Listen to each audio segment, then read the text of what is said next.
Hey guys, welcome back to another edition of Fig Life. My name is Richie, the real deal heel Reardon. I'm always joined by my tag team partner in life, in the Fig World Order, in all things in life, man. Mr. Johnny Podcast and John Wangland. What's up, brother? Dude, love the belt, man. Just don't stab yourself with that sharp part of it at the end there, man. Yeah, it's if those of you at home, this is the custom belt I had made for us Oh here. my God, that's so Uh, beautiful. yeah, hell yeah, dude. But this thing here is not beautiful. If it catches your neck, you are in trouble. So just be careful when you get yours, man. Yeah, you got an extra weapon right there in the end there, man. You don't need any knives. You can just take somebody if they try to come in there and slice them up with the end there. Gotta love it, man. But good to be here tonight, man. We got a fun episode planned for everybody as always, man. We got a good theme going for tonight. We're taking some new stars and some young stars out there, and we're kind of putting them together. Just some people that were favorites of ours in the business, and we're looking at a little bit of new and a little bit of young in it. So you really can't beat what we got tonight. It's going to be a fun show. We got some great figs, some great stuff for you guys. So let's not beat around the bush, Richie. Let's get right into it, buddy. Yeah, absolutely, dude. So we're doing stars from the past and stars from today's day and age. So it's gonna be a good episode, and we'll go ahead and lead it off here from something from the merch stand. This is something I picked up, and I'm becoming a huge fan of trading cards in the wrestling game. It's something that's been sprung on me lately by the Major Wrestling Figure Podcast because that's the most expensive free podcast in the world. It makes you buy everything you fucking hear about for some reason. Those guys are just great at marketing. So I've been getting into these trading cards, and one of the interesting things that they're doing nowadays is these Kiss cards. And I got one from NXT WWE superstar Ember Moon. And this is pretty damn cool concept, I think. Huh. They get 100 cards, which is this one here is numbered to 99. But they get 99 of them, and they kiss the card, they put it in to the card, and then you get it. And it is numbered on the back. I got number 75 out of 99. Not a good number because you want the lower ones, but still cool. Glad to have this in the collection, and it's something that I want to start collecting more. So it's pretty interesting stuff that they're doing over there. They got a little of everything over there, man. Yeah, they do. It's really interesting.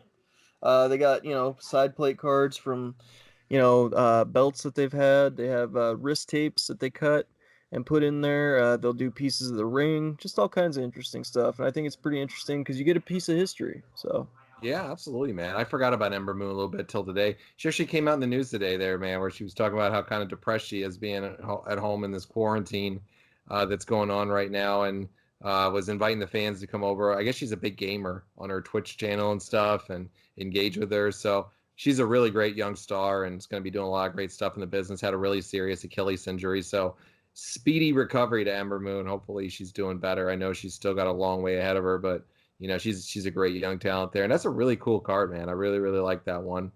Definite beauty right there. I'll lead yep. it off, man. I'll lead off with it with a new one here. This guy's been in the news this last week, not for the best reasons, and Oh, he's been great. kind of yeah, he's been kind of battling back and forth with some of the indie guys, and he made some controversial comments. We covered this on a recent episode of Wrestling Anonymous, so go back and listen to our thoughts on the episode. I love him. He should be a world champion by now, in my opinion. And it blows my mind why he's not. I just don't get it. But hey, whatever. I'm not in charge over there. I love him. I think he's great, man. And we're gonna look at his one of his elites. I'm gonna pick up one of his network exclusives there that he's got, a Walmart exclusive one really shortly here. I saw in the store the other day. I probably should have grabbed it. I just didn't. But this is the elite Braun Strowman here for my new star. Ooh, This that's a good was one. Yeah, it's the one where you got the it says Lance there. It's from the ambulance store. This was reminiscent of his feud with Roman Reigns that he had, and Roman had hurt him in a match, and he was supposed to be out for 6 months. Like I think he had like a torn bicep or tricep or something, and he was supposed to be out for 6 months, man. And literally, this is at the heyday of Roman's heat with the crowd. They hated him, Yeah. and he was out for like a month. And then I'll never forget, you saw the goddamn ambulance backing up, and then he opens the door. The crowd goes crazy, and he's supposed to be the heel here, and he absolutely fucking destroys Roman Reigns and just kills him, man. I And just gotta interject here real quick. My favorite part of this whole thing, though, was when Braun Strowman grabbed the gurney and he flipped him off the little docking area there, and he goes, yeah, "I'm not done with you." yeah. Just cracked I me up, miss man. I miss them doing stuff like this with Braun, man, because he's such Right. a talented guy. That's how he should be booked here. He's And funny honestly, too, dude. He's funny oh, and he's a funny shit. guy as hell, man. He's great. He's charismatic. He's athletic.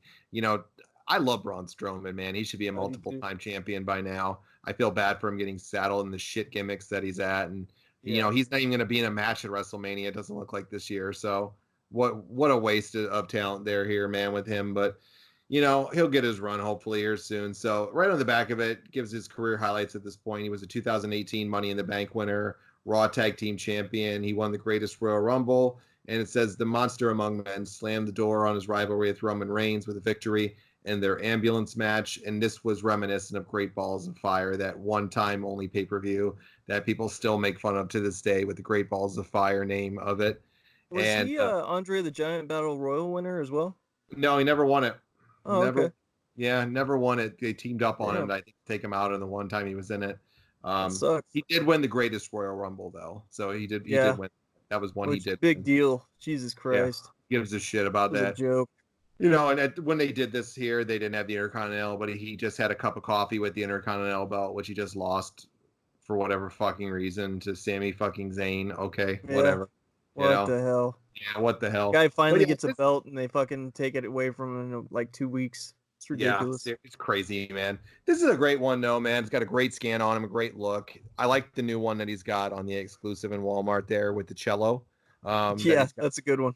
Yeah, I saw it last week. I should have picked it up. It was still there today. I'll probably swing by one day in this Corona craziness out there in tow with my mask and gloves, and probably just go pick it up this week because it's a really great looking fig, and this one is too. It's got a great facial scan and everything on it. No soft goods or anything on it, but it's just a really good look. They knocked it out of the park with it for sure. Yeah, absolutely. That's a good one, man. So I'll go ahead and do my, new superstar here. And this is one that I loved. Unfortunately, he had the shortest reign for the Universal title, but he was the first champion. Mm-hmm. And I'm a huge fan of this guy. As you can see in the back here, I got a Balor Club flag with my Don't Tread on Me flag kind of pinned together there. So that's my background. And I'm a huge fan of Finn Balor. So of course, I have my favorite one of him. The favorite rendition is this SummerSlam. Great figure here. It's a SummerSlam exclusive. I believe these were Walmart exclusives. And I have the Mankind in this one as well. But this particular figure, man, this was my favorite body paint style that he would do. And then, of course, on the back, if you flip it around, it shows you what was on his back. That's just a sick, like, body Dude, paint that they did on him. that's nice. Absolutely, and they knocked this figure out of the park. You got the green tongue there, kind of looking like Venom from Marvel or whatever, and just the Universal title. This I believe this is one of the first figures you could get that with. There was a Kevin Owens one before this, and then this one here. He was the first Universal Champion, but unfortunately, Seth Rollins injured him, and he had to get rid of it that next night there on Monday Night Raw with an injured shoulder. And I sympathize because I have an injured shoulder myself. So that stuff sucks, man. He was 5'11" and he weighed 190 pounds. He's from Bray County, Wicklow, Ireland. It was August 2016 is this attire and what it's based on. His signature move is the coup de grace. His career highlights up to this point were the Universal Champion and the NXT Champion, but he also has been an Intercontinental Champion as well. So this is a great figure, man. You got the head scan here. Just a phenomenal head scan of Finn Balor. So I love this, man. And I love the backdrop of the SummerSlam logo as Yeah, well. I think that looks really cool. that's a Sets sick it all one. off. Yeah, definitely That's an nice. essential for a Finn Balor fan. Yeah, he's got a lot of great figs, man. His new one that they just brought out with them in the Walmart line as well is really nice. The one that you picked up, he's got Yep. the one with the leather jacket. It's real leather on that one too, right? Yeah, for the first time they did the soft goods on the jacket. I have his exclusive Balor Club figure that they did on Ringside Collectibles, and that's one of my favorites. I just wish they would have did the soft goods, and when they did it with this one, I was very happy about it. So Very nice, man. Well, I'm going to go to a Spotlight Series 1, the WWE Network Spotlight Series here. And I picked this up the other day. I did a trade on it. I just love this character. The box is a little rough on this one here. It's definitely not my or Richie style there. This is just a placeholder, though. I'll pick up another version of this. So when I start doing my like loose collection here shortly, this is one I'll pull out of the box and just replace it with another one with an actual mint box. But excuse me, until that time, it doesn't matter. I love this character. He just went to the Hall of Fame a couple years back, and it is the one and the only, the Big Boss Man, straight from Cobb County, Georgia. The Big Boss Man was 6'7", 330 pounds. He had the signature move was the Boss Man Slam. His highlights there that he had, he was on set. Well, it says his ring attire for his debut. This one was Saturday night's main event, May 27th, 1989. His network highlights is he's number 2 on the WWE Network's eccentric Odd Jobs episode of a Countdown. Okay. And it said the Big Boss Man has defeated his former tag team partner, Akeem, at WrestleMania 6 in less than 2 minutes. 1 minute and 49 seconds to be exact. So interesting fact there. I forgot they even had a WrestleMania match against one another. But him and Akeem had a pretty decent run there for his tag champions. I forget what they were called, the Twin Towers or something. Twin Towers. Yep. Yeah, the Twin Towers there. No, you can't beat a big one-man gang getting transformed into the African Dream Akeem and being the Jive Store Bro. But Big Boss Man was one of my fucking faves, man. I loved him growing up. This one has all the way. It has the glasses, it's got the handcuffs, and even has the nightstick on this one right here. So the network. I have the Hasbro that's based on this attire coming in here soon that we'll review on the show as well. Big Boss Man is definitely one of our favorites here on the show, though. Gotta love Ray Traylor, man. You gotta love the man himself. Except for when he goes against John Tenta. We don't love him. Yeah, we can't hold that to him, though, because he got saddled with that shit there, man. I'm telling you. It's poor guy, man. A guy with his talent. Surprised he never won. Carson City Silver Dollar, baby. Oh, Carson City Silver Dollar match, one of the most legendary matches of all time.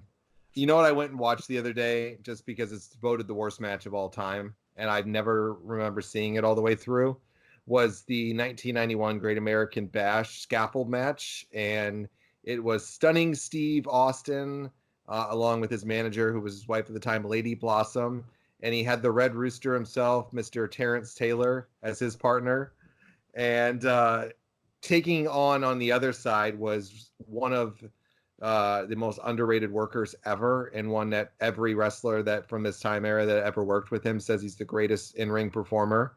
Hard working and twerking, baby. They're not including him. This is a little bit before hard working and twerking's time, so this is just a little bit before. No Bobby Walker. No, later on. Later on. Wait. I got it. Who do you got? Nope, not Virgil. Very close. We all know what a great worker he was. But lay it on me. Yeah, it was beautiful Bobby Eaton. And there you go. Yeah, so you had on one side, you had Steve Austin and the Red Rooster, Terry Taylor, whatever you want to call him. And honestly, when you look at his getup in it, when he comes out, the jacket, it's one of the Red Rooster jackets, actually, that he had in the WWE. He was just ripping it off a little bit. And then against them, they took on beautiful Bobby Eaton and the one and only PN News, man. Yo, baby, yo. Yeah. Big fat PN News. It was the worst match you'll ever see in your life. It's terrible. PN News. Check it out. Dude, it's the opening. We've seen some stinkers, man. This is the worst match you'll ever see. I guarantee you. This makes even worse than the monster truck between Hulk Hogan and Giant. Even worse than that. Worse. Oh man. Yeah, worse. This is even worse.